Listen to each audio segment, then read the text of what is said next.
नाही, मुख्यमंत्र्यांची घोषणा आहे की 2100 रुपये आम्ही अर्थसंकल्पाच्या वेळेला देऊ। राज्याचे मुख्यमंत्री देवेंद्रजी फडणवीस साहेबांनी येत्या अधिवेशनाच्या कालावधीमध्ये किंवा अर्थसंकल्पामध्ये आपण 2100 घोषित करू अशा पद्धतीचं कुठेही त्या ठिकाणी वक्तव्य हे केलेलं नाही। 100% देणार ना।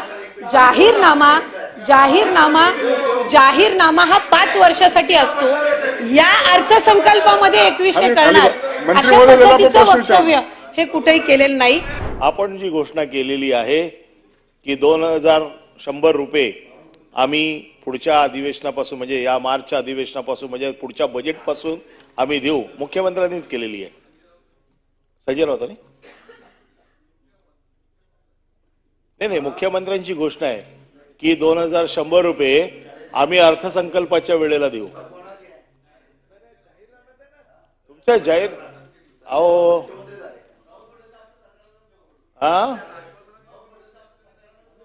आम्ही 3000 सांगितले होते, मग किमान 2100 जे तुम्ही मान्य केले आहेत ते येणाऱ्या अर्थसंकल्पापासून आपण देणार आहात का, माझे साधे प्रश्न आहेत।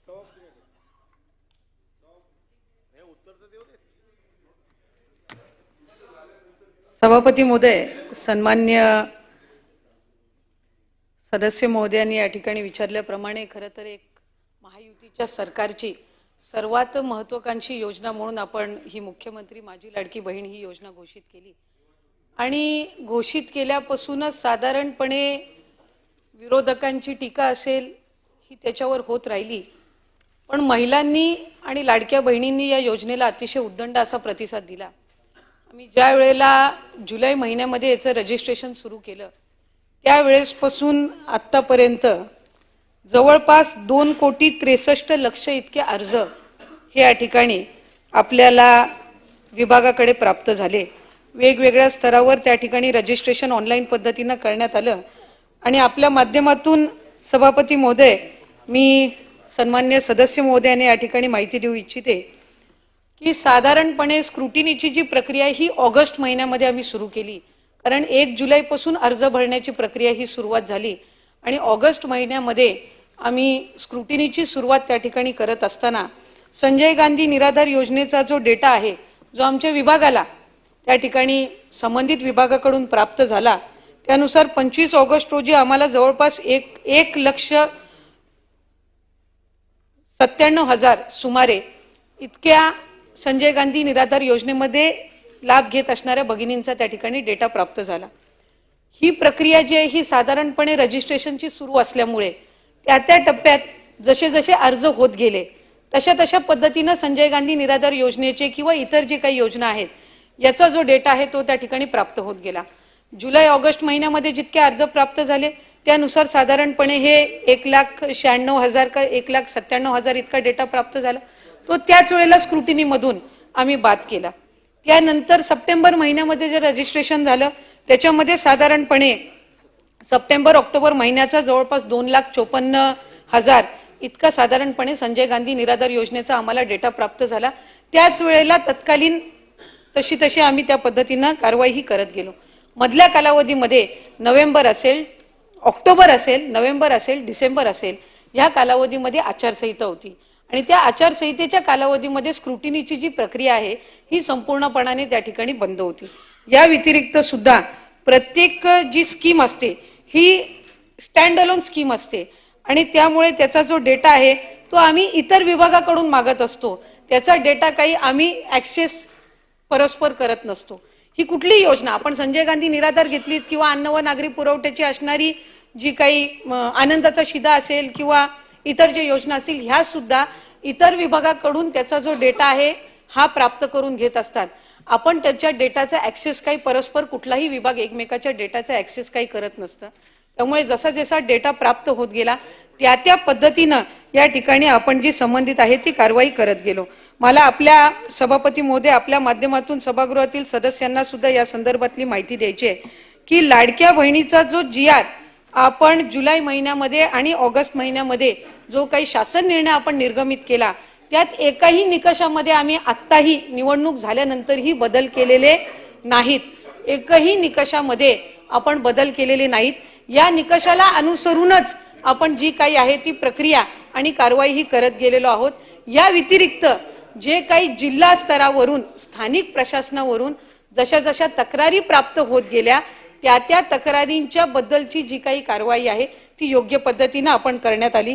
आपल्याला आरटीओ विभागाकडून परिवहन विभाग जो आहे यांच्याकडून सुद्धा आपल्याला त्यांच्याकडे असणारा जो डेटा आहे तो सुद्धा आपल्याला जसा जसा प्राप्त होत गेला त्या पद्धतीनं आपण त्याच्यामध्ये लाभार्थ्यांची जी संख्या आहे ज्या पात्र ठरतात त्यानुसार करत गेलो. मला आपल्याला सभागृहातील सदस्यांना आपल्या माध्यमातून सभापती महोदय आणखीन एक माहिती द्यायची आहे. ज्या वेळेला जुलै महिन्यामध्ये या योजनेचं रजिस्ट्रेशन सुरू झालं त्यावेळेला सुमारे 50 लाख महिला अशा होत्या ज्यांचं अकाउंट आधार सीडेड नव्हतं, बँकचं अकाउंट, आणि कुठलंही योजनेचा लाभ देत असताना आधार सीडिंग ही याही योजनेच्या आपल्या निकषामध्ये आपण त्या ठिकाणी ठेवलेली होती. आणि ज्या वेळेला आपण ही योजना घोषित केली त्यावेळेला जवळपास 50 लाख महिलांचे अकाउंट आधार सीडिंग करून घेण्याचं प्रक्रिया सुद्धा ही आपल्याला करून घ्यायची होती.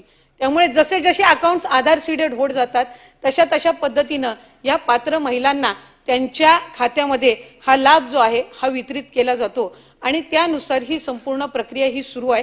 जशी जशी आम्हाला संबंधित विभागाकडून माहिती येते त्यानुसार आपण करत जातो.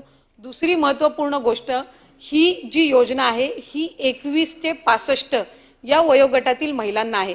म्हणजे दर महिन्याला जसं 65 वयोगट उलटून ज्या महिला त्या ठिकाणी तो वयोगट पार करतील त्या योजनेच्या निकषातून बाहेर पडणार आहेत.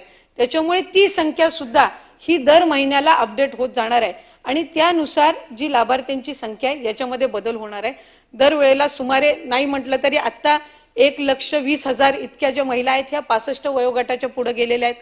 त्यामुळे त्या ह्या योजनेमध्ये आता पात्र ठरत नाहीयेत. काही अशा स्त्रिया सुद्धा आहेत जे विवाह होऊन इतर राज्यामध्ये त्या ठिकाणी जात असतात, स्थलांतरित होत असतात.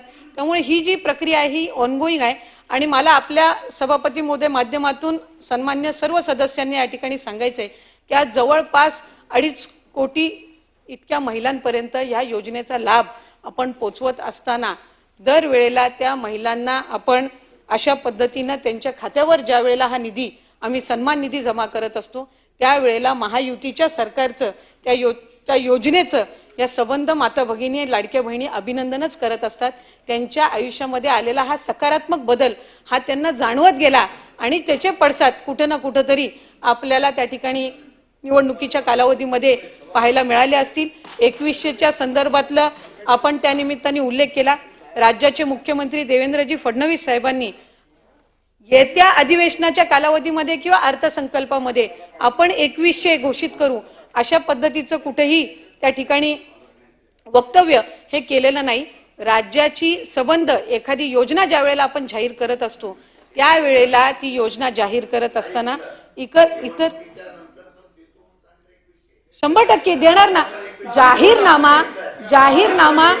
जाहीरनामा हा 5 वर्षासाठी असतो. या अर्थसंकल्पामध्ये 2100 करणार अशा पद्धतीचं वक्तव्य हे कुठेही केलेलं नाही. 5 वर्षासाठी हा जाहीरनामा जाहीर केला जातो आणि योग्य पद्धतीनं त्या संदर्भातलाही प्रस्ताव विभाग म्हणून ज्या वेळेला शासन असेल, मुख्यमंत्री महोदय, दोन्ही उपमुख्यमंत्री महोदय, मंत्रिमंडळ ज्या वेळेला त्या संदर्भातलं सूचित करेल, निर्णय करेल त्यावेळेला विभाग म्हणून आम्ही तशा पद्धतीचा प्रस्ताव जो आहे हा शासनासमोर ठेवण्यात येईल.